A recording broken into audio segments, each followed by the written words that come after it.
नमस्कार, daily view Marathi bulletin मध्ये आपल्या सर्वांचे स्वागत। सद्गुरू वामनराव पै प्रेरित जीवनविद्या मिशन बेळगाव शाखा व गंगापुरी मठ शहापूर यांच्या वतीने रक्तदान शिबिराचे आयोजन करण्यात आले होते। नवीन वर्षाच्या सुरुवातीलाच शुभ कार्य घडावे याच मुख्य उद्देशाने जीवनविद्या मिशन तर्फे साधकांना नवीन वर्षात शुभकर्म करण्याचा मौका उपलब्ध करून देण्यात आला होता। अनेकांनी रक्तदान करून अनेकांना जीवदान देण्याचे कार्य केले आहे। यासाठी जीवनविद्या मिशन बेळगाव शाखेचे प्रमुख शंकर बानकर यांनी सर्वांची कृतज्ञता व्यक्त करत नवीन वर्षाच्या शुभेच्छाही दिल्या आहेत। विठ्ठल विठ्ठल। नमस्कार सर्वांना।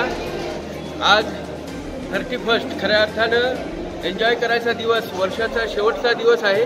पण सद्गुरू श्री वामनराव पै प्रणित जीवनविद्या मिशन तर्फे आणि गंगापुरी मठ ट्रस्ट तर्फे आपण रक्तदान शिबिर राबवलेलं आहे आणि त्याला चांगला प्रतिसाद आपल्या बेळगावकरांनी सर्वांनी दिलेला आहे।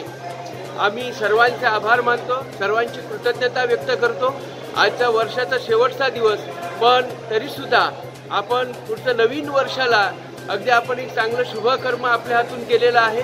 अनेकांनी रक्तदान करून अनेक लोकांना जीवदान देण्यासाठी आपलं रक्त दिलेलं आहे। खरोखरच त्यांची आम्ही सर्वांची कृतज्ञता व्यक्त करतो। आज सद्गुरू श्री वामनराव पै यांचं जन्मशताब्दी वर्ष आहे आणि त्या निमित्तानं आपण हा रक्तदान शिबिराचा कार्यक्रम राबवलेला आहे आणि खरोखरच आम्ही सर्व लोकांचे आम्ही आभार मानतो। जय सद्गुरू, जय जीवनविद्या।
कोरेगल्ली गंगापुरी मठामध्ये या रक्तदान शिबिराचे आयोजन करण्यात आले होते।